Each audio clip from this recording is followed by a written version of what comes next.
Assalamualaikum warahmatullahi wabarakatuh. Saya Ahmad Farikin bin Ahmad Mustaman yang memegang nombor matrik 23440100. Assalamualaikum warahmatullahi taala wabarakatuh. Nama saya Ahmad Fahmi bin Rosli, nombor matrik 23440095. Assalamualaikum warahmatullahi taala wabarakatuh. Nama saya Muhammad Abid bin Ramli, bernombor matrik 23440101. Ini saya akan membahaskan definisi tentang jenayah kola putih dan jenayah kola biru. Jenayah kola putih boleh merujuk kepada aktiviti jenayah yang dilakukan oleh seseorang individu atau sesuatu organisasi dalam konteks perniagaan profesional atau pekerjaan. Ia boleh melibatkan penyalahgunaan kepercayaan, memanipulasi sistem atau perlakuan tidak sah untuk mendapatkan keuntungan keuangan atau kelebihan lainnya.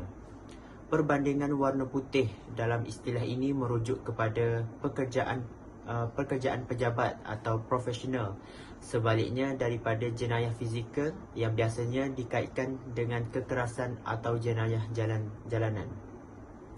Manakala jenayah kola biru pula merujuk kepada aktiviti jenayah yang biasa dilakukan oleh individu-individu yang terlibat dalam pekerjaan fizikal atau tugas-tugas manual, terutamanya dalam sektor industri atau perkhidmatan. Istilah kola biru merujuk kepada warna kola pakaian tradisional, iaitu pakaian pekerja fizikal seperti pekerja kilang atau tukang kayu yang seringkali memakai baju yang berwarna biru. Seterusnya, perbezaan jenayah kola putih dan jenayah kola biru. Jenayah kola putih dan jenayah kola biru boleh merujuk kepada dua jenis jenayah yang berbeza berdasarkan ciri-ciri tertentu. Antara perbezaan jenayah tersebut adalah yang pertama, pekerjaan yang terlibat. Jenayah kola putih biasanya melibatkan individu yang terlibat dalam bidang profesional, perniagaan atau kerajaan. Contohnya, penipuan, rasuah atau pengubah data keuangan. Manakala jenayah kola biru pula melibatkan pekerjaan fizikal atau tugas yang berkaitan dengan industri atau pembuatan, seperti pekerja kilang, pembina atau tukang. Yang seterusnya iaitu kejadian lokasi.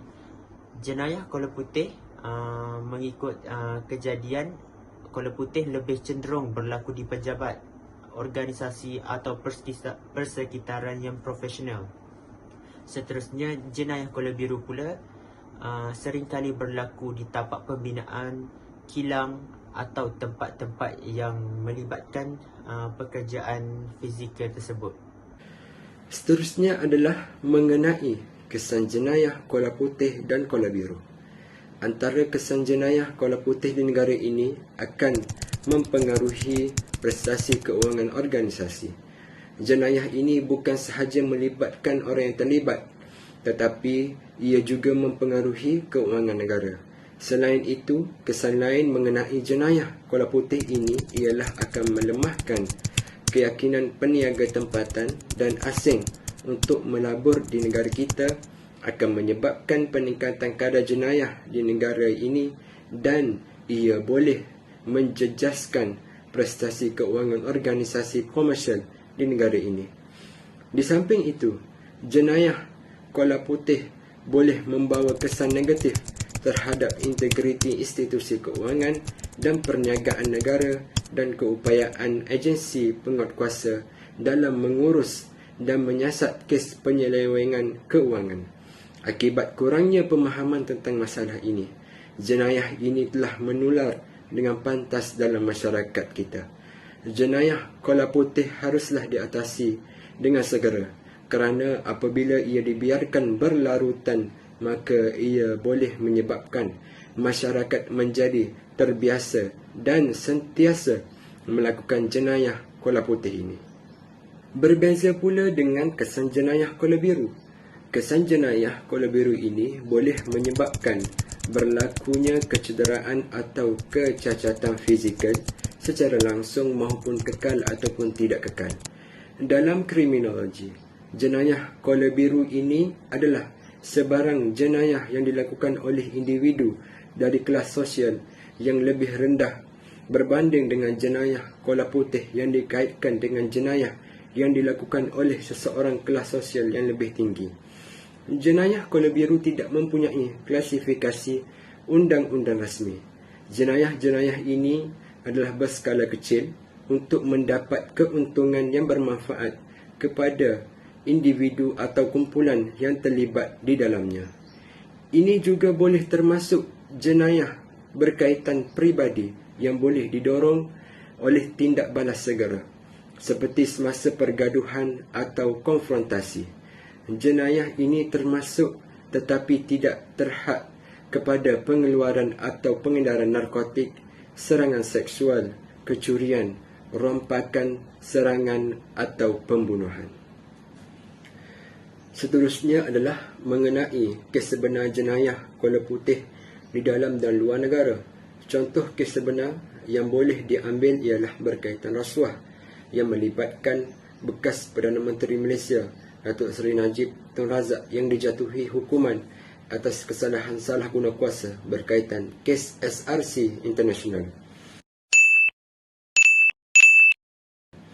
Pada 28 Julai yang lalu, bekas Perdana Menteri Malaysia Datuk Seri Najib Tun Razak didapati bersalah atas kesemua 7 pertuduhan berhubung dana RM42 juta ringgit dari SRC International Sdn Bhd. Beliau dijatuhi hukuman penjara 12 tahun dan didenda RM210 juta ringgit bagi 3 kesalahan pecah amanah dan 3 lagi kesalahan pengubahan wang haram. Setiap pertuduhan membawa hukuman 10 tahun penjara.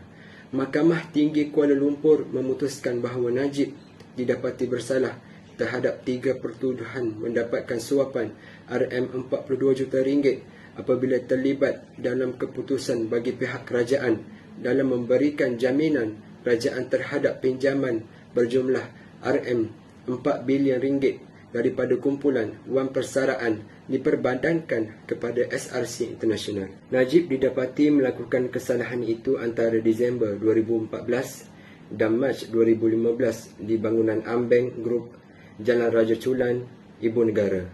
Bagi tuduhan pengubahan wang haram, Najib didapati bersalah menerima RM40 juta ringgit hasil aktiviti haram melalui sistem yang dipindahkan mengikut sistem perpindahan dana dan sekuriti secara elektronik masa nyata iaitu rentas dan didepositkan ke dalam akaun peribadi miliknya di Islamic Bank Berhad. Jika disabitkan kesalahan, Najib boleh dipenjara maksimum 20 tahun dan didenda tidak kurang 5 kali ganda nilai suapan atau RM10,000 atau mana yang lebih tinggi mengikut Seksyen 23 Akta Suruhanjaya Pencegahan Rasuah Malaysia 2009 yang boleh dihukum mengikut Seksyen 24 Akta yang sama. Pada hari ini saya akan menerangkan jenayah kolar putih terkini iaitu rasuah. Pada masa kini, jenayah rasuah semakin berleluasa dalam masyarakat di Malaysia dan ia seringkali menjadi jenayah yang meningkat naik tanpa adanya kawalan yang sistematik. Secara umumnya, rasuah menurut Kamus Dewan edisi keempat ialah pemberian, menumbuk rusuk iaitu menyogok, menyuap, sogok ataupun suap. Kalimah rasuah ini juga merupakan kalimah yang berasal daripada kalimat rosyah, yang mana ia bererti tali timba yang digunakan untuk mengambil air di perigi. Yusuf Al-Qardawi juga menyatakan bahawa rasuah membawa maksud memberikan wang kepada penguasa ataupun petugas, supaya penguasa atau petugas tersebut memenangkan hukum untuknya dengan mengalahkan pihak lawan atau supaya mendahulukan urusannya atau melambatkannya. Rasuah juga dikenal pasti sebagai suatu pemberian atau hadiah. Namun begitu, perbezaan antara rasuah dan hadiah berkemungkinan diberikan kepada seseorang atas rasa keikhlasan yang tulus, manakala rasuah pula merupakan ganjaran sesuatu ataupun mengharapkan ganjaran tertentu daripada pemberian tersebut. Selain itu, rasuah juga didefinisikan sebagai pemberian kepada seseorang untuk membenarkan perbuatan merampas hak orang lain bagi mendapatkan keuntungan peribadi semata-mata. Rasuah ialah imbalan yang diambil seseorang atas perbuatannya yang menyalahi kebenaran dan membenarkan perbuatan untuk merampas hak orang lain. Sebagai contoh, seseorang hakim tidak memberikan hak kepada orang yang berhak dan tidak berusaha menyelesaikan sehingga dia diberi rasuah. Rasuah juga merupakan harta yang diperolehi kerana terlesanya suatu kepentingan manusia, baik untuk memperolehi keuntungan maupun untuk menghindari kemudaratan, yang sepatutnya wajib diselesaikan tanpa imbalan. Begitu juga pengharaman rasuah terdapat dalam hadis Rasulullah SAW yang menyebut tentang laknat kepada pemberi dan penerima rasuah. Sabda Rasulullah SAW berbunyi, laknatullahi ala rashi wal murtashi, yang mana ia bermaksud laknat Allah kepada pemberi rasuah dan penerima rasuah. Riwayat Ahmad dan Ibnu Majah. Cara kita mengenali profil fraudster, yang mana fraudster adalah penipuan yang dilakukan dengan sengaja untuk mendapatkan keuntungan dengan cara tidak adil dan menyalahi undang-undang. Yang mana salah satu fraud yang terbesar dalam sektor kerajaan dan swasta adalah rasuah. Jenayah ini amat berbahaya kerana ia membuka jalan kepada berlakunya jenayah lain. Sebagai contoh, penguat kuasa yang menerima rasuah dan melepaskan pengedar dadah menyebabkan najis dadah dapat dijual di pasaran gelap. Pistol yang dibawa masuk bermodalkan minyak pelincir serendah RM50 yang diberikan kepada pegawai di sempadan, mungkin menyebabkan perompakan bersenjata yang mengorbankan banyak nyawa. Dalam sektor pembinaan, rasuah juga menyebabkan sesebuah bangunan dibina tanpa mengikut sertifikasi yang ditetapkan. Akhirnya, akibat bangunan itu runtuh dan tidak kekal lama. Yang mana langkah pencegahan rasuah perlu diadakan di setiap sekolah-sekolah ataupun didikan daripada ibu bapa. Yang mana pada masa yang sama seseorang itu mestilah menguruskan tekanan kerja dan kewangan dengan baik. Majikan dan organisasi pula berperanan dalam mengukuhkan sistem dan prosedur kerja agar peluang untuk rasuah berlaku dapat ditutup.